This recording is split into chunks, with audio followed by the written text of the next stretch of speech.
Let's let Bikini start, because Bikini, you've had some interesting ideas. First, okay, I think to sum it up, you want to rework Blackbeard, correct? Yeah. Is that fair to say? You want a Blackbeard rework.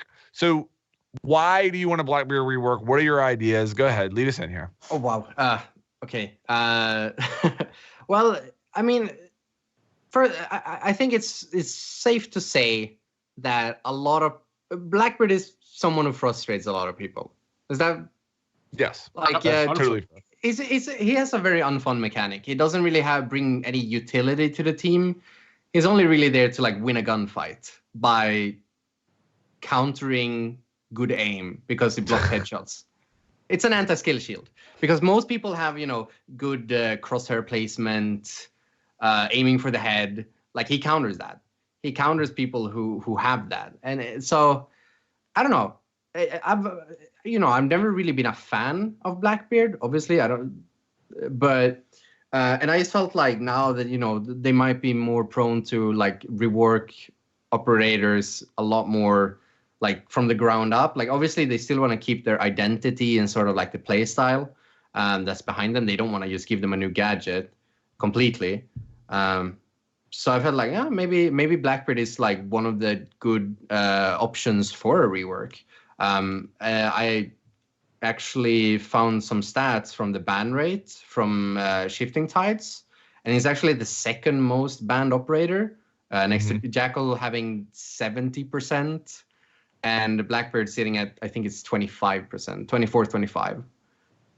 So, he is something that a lot of people find frustrating, and I'm one of them.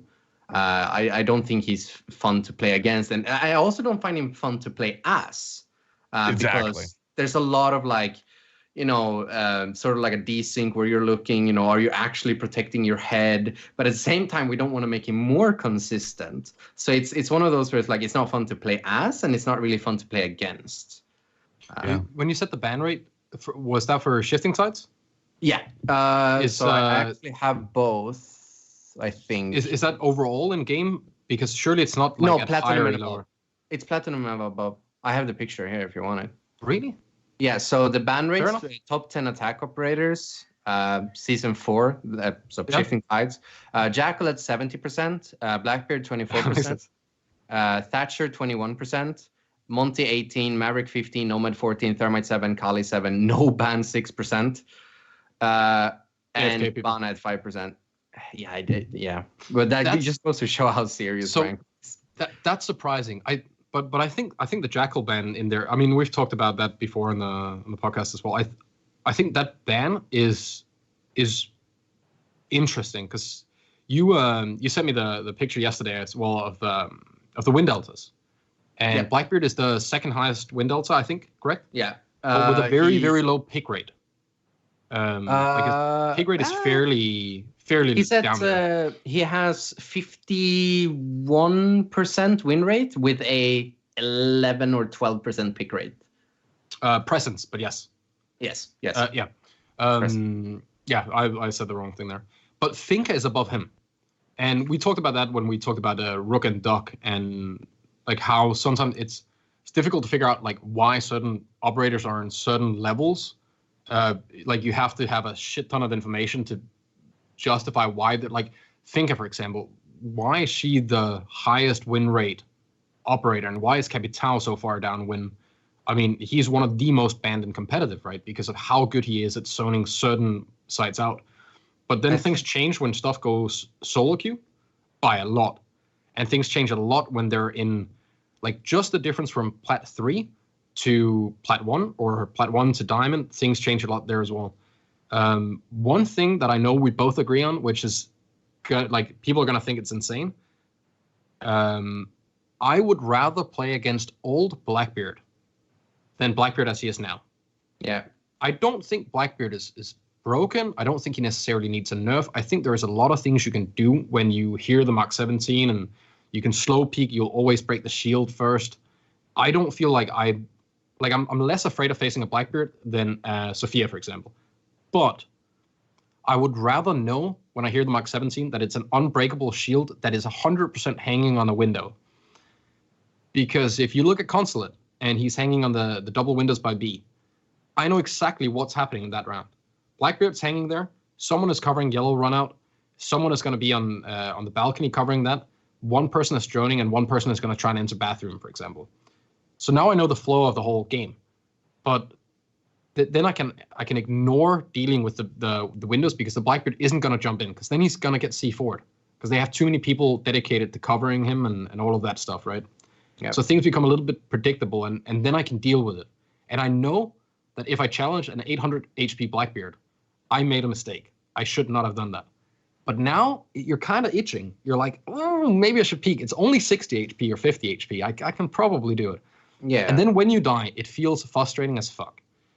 I do agree with that. Because I mean, yeah, it's something that you and I agreed on a few weeks back, and it's kind of like the choice is like, do we want a character that we know is overpowered and that we know how to truly like play around, or a character that is like purely RNG? So like, it's kind of like, this one I know I can't gamble this, so I'm not gonna. Whereas the other one is like kind of like, I could probably peek him, destroy the shield. So I'm and then you do it and die, and then you're fuck Blackbeard. Yeah, exactly. But I think the only thing I take issue with in that whole thing is it was the same with some other operators, like during the game, where people would argue that either they require less skill, which might be true for some operators, without a doubt. But there is a lot of operators that do a lot by clicking one button or from safety. Like the value you get out of Thatcher, right? Him being nerfed a little bit to where he doesn't destroy all gadgets but just disables them is a good thing. But I think maybe he should get to a point where he only disables everything and doesn't destroy anything. But then again, we have the whole gadget economy issue where maybe you don't have enough on attack to actually deal with it. Yeah. I don't know, man. Blackbeard, for me. Okay, can we do we all agree on this? If we could go back, would you guys make it to where Blackbeard never existed? The concept of Blackbeard. How do you mean? Like, just like if you could magically snap your fingers and go back, would you? And you had the power to delete Blackbeard and make sure he never entered the game. Would you do that? Yeah, I would too.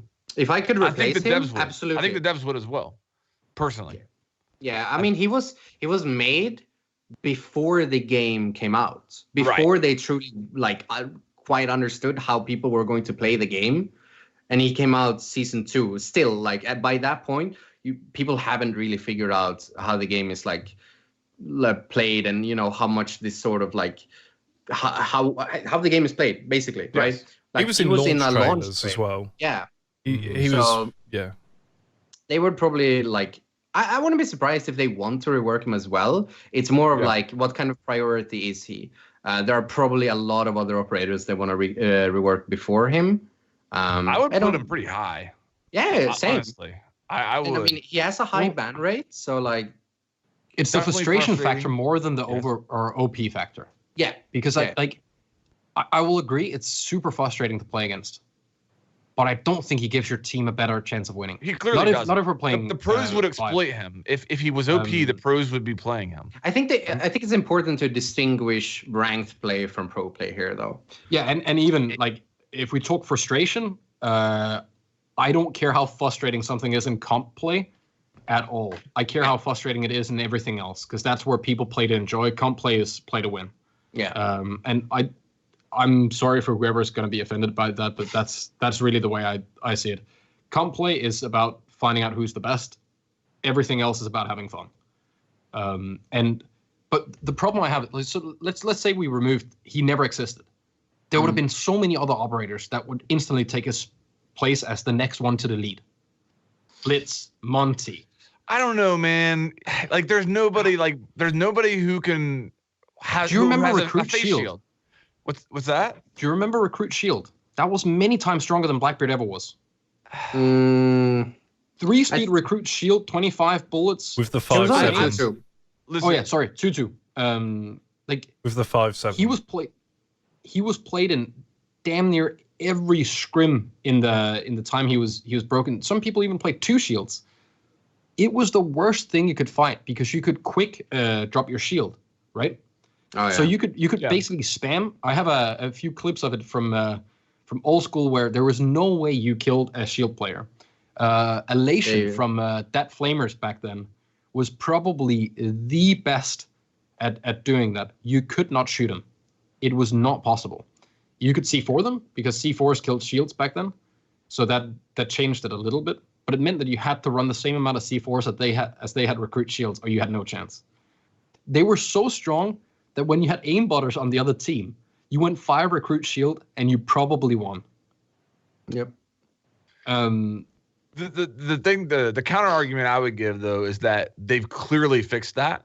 As well as I mean, there was a time when there was a Monty meta, like a hardcore Monty meta. I think when the revolver wasn't the revolver like a 1-shot down or something. It was it was 2-shot down, 2-shot, okay. But it had a laser and it was very, very, very accurate. Yeah, you could fire people like across the map. So they fixed all that. And what they've done with Blackbeard is basically tried to nerf him into oblivion where nobody wants to pick him. And what you end up with Blackbeard right now is an operator that's frustrating to play against and an operator that's frustrating to play with.